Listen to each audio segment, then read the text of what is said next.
भाजपा की जन आक्रोश रैली को लेकर आज दौसा में बीजेपी के प्रदेश प्रवक्ता व विधायक रामलाल शर्मा ने प्रेस वार्ता की। उन्होंने जन आक्रोश रैली के बारे में जानकारी देने के साथ साथ कांग्रेस पर भी हमला बोला और कांग्रेस प्रदेशाध्यक्ष, मुख्यमंत्री और मंत्रियों पर निशाना साधा। कांग्रेस प्रदेशाध्यक्ष डोटासरा के बयान, भाजपा सत्ता पाने के लिए मुंगेरी लाल के सपने देख रही है, बयान पर पलटवार करते हुए प्रवक्ता शर्मा ने कहा कि डोटासरा नए प्रदेशाध्यक्ष बने हैं जो योग्यता के आधार पर नहीं बल्कि मेहरबानी से बने हैं। उनकी बातों को कोई गंभीरता से नहीं लेता। कांग्रेस किसे दूल्हा बनाएगी और तोरण किससे मरवाएगी ये पता नहीं। उन्होंने कहा कि 2023 में कांग्रेस 11 से ज़्यादा सीटें नहीं ला पाएगी। यह मैं नहीं कह रहा, इनकी ही सरकार के एक मंत्री कह रहे हैं। देखिए, डोटासरा जी नए प्रदेश अध्यक्ष बने, योग्यता के आधार के ऊपर नहीं बने, मेहरबानी के आधार के ऊपर बने, संघर्ष के आधार पर नहीं बने। इसलिए डोटासरा जी की बातों को कोई गंभीरता से नहीं लेता। दूसरी बात मैं कहना चाहूँगा, कांग्रेस का इतिहास इस बात का साक्षी रहा है कि भ्रमित करके जनादेश प्राप्त करना ये कांग्रेस की फितरत रही है। ये दूल्हा किसको बनाएंगे और तोरण किससे मरवाएंगे इनका कोई पता नहीं। 2018 के चुनाव में दूल्हा कौन था और तोरण किससे मरवाई ये प्रदेश की जनता आराम से जानती है। 1998 के अंदर 156 सीटें लेकर सरकार आई, 2003 के अंदर गई, तब यही मुख्यमंत्री जी थे, 56 सीटें रह गई। 2008 के अंदर इन्होंने सरकार बनाई, लेकिन 2013 के अंदर गए तो 21 सीटें इनकी रह गई। 2018 के अंदर सरकार इन्होंने बनाई। मैं दावे के साथ कह रहा हूँ 2023 के अंदर 11 सीटें से ज़्यादा नहीं आएगी। और ये बात मैं नहीं कह रहा, इन्हीं की सरकार के एक मंत्री जो उदयपुर वाटी से आते हैं, उन्होंने कहा है कि हमारी स्थिति तो ये रह गई है कि फॉर्च्यूनर के अंदर बैठने वाली सवारी के जितने ही विधायक चुनाव जीत के आएंगे। तो ये प्रदेश प्रवक्ता शर्मा ने कहा कि कांग्रेस प्रदेशाध्यक्ष डोटासरा को बीजेपी की चिंता करने की जगह खुद की चिंता करनी चाहिए। आप ही के मंत्री के द्वारा बयान दिया गया है कि प्रमाण है तो कार्रवाई करें, क्यों कार्रवाई नहीं कर रहे? आपको चैलेंज किया जा रहा है, फिर भी चुप बैठे हो। डोटासरा जी कुछ भी कहे, मैं कहता हूँ बीजेपी की चिंता करने के बजाय आप अपनी पार्टी की चिंता कीजिए। मुकर होकर आप ही के दौसा के एक मंत्री ने कल ही स्टेटमेंट दिया है कि प्रमाण है तो कार्रवाई करें। क्यों नहीं कर रहे कार्रवाई? आपको चैलेंज कर रहे हैं। तो आप देखिए, डोटासरा जी सिर्फ एक सिंबल है, उनके हाथ में कुछ भी नहीं है।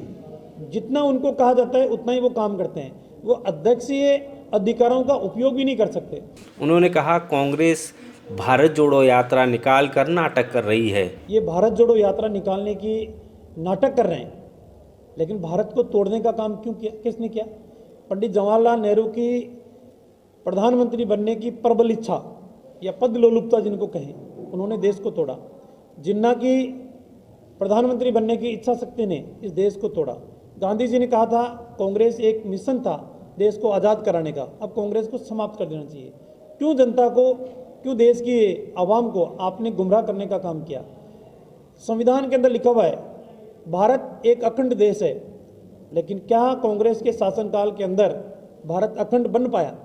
तो आपका संसद का कानून जम्मू कश्मीर पे लागू नहीं, तो फिर अखंडता कैसी? तो आपके शासनकाल के अंदर तो अखंड भारत था ही नहीं। मोदी जी के आने के बाद, धारा 370 हटने के बाद अखंड भारत बना है। तो हम तो भारत को जोड़ने की काम कर रहे हैं। और मैं दावे के साथ कह रहा हूँ, ये जिस तरीके के आरोप है सारे निराधार हैं, गुमराह करने वाले हैं। भारतीय जनता पार्टी के शासनकाल के दौरान 1 इंच जमीन को ले नहीं सकता। हमने तो सरहद पार करके भी सर्जिकल स्ट्राइक की है, एयर स्ट्राइक की है। उन्होंने सीएम गहलोत के भाजपा द्वारा उनकी सरकार गिराने का षड्यंत्र रचने के आरोपों का जवाब देते हुए कहा कि कांग्रेस सरकार की अस्थिरता उनकी अंदरूनी अंतर्कलह का परिणाम है। देखिए, हमने पहले दिन से कहा, मानेसर की घटना कांग्रेस की सरकार का अस्थिर होना कांग्रेस के अंदरूनी अंतर्कलह का परिणाम है, कांग्रेस के विधायकों के अंदर आपसी फूट का परिणाम है। हमारे 73 विधायक थे उस समय, हमारे 73 विधायकों से सरकार बीजेपी की बनने वाली नहीं थी और हमारे 73 विधायकों से सरकार गिरने वाली नहीं थी। जो कुछ अंतर्कलह था वो इनका आपस का था। एक कांग्रेस के विधायक जो दिवंगत हो चुके, उनके ऊपर एसओजी में एफआईआर दर्ज कराई गई। उनको गिरफ्तार करने के लिए राजस्थान की एसओजी मानेसर तक गई। वहाँ मानेसर को गिरफ्तार करने की कोशिश की गई, उनकी गिरफ्तारी नहीं हुई।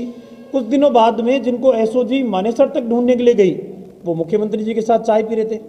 तो क्या मानेसर तक पुलिस एसओजी जा सकती है, लेकिन मुख्यमंत्री के आवास के ऊपर उनके चाय पीते हुए वहाँ तक एसओजी नहीं जा सकती?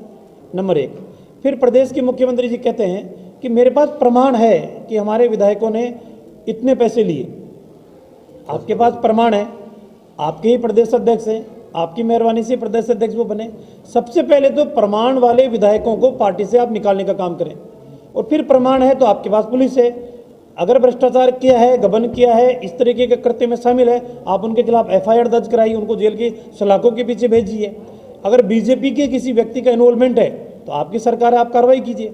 लेकिन जनता को गुमराह करने की आप कोशिश करें, आप आरोप प्रत्यारोप इस असंसदीय भाषा के अंदर लगाने का काम करें, तो मेरे ख्याल से जनता सब जानती है।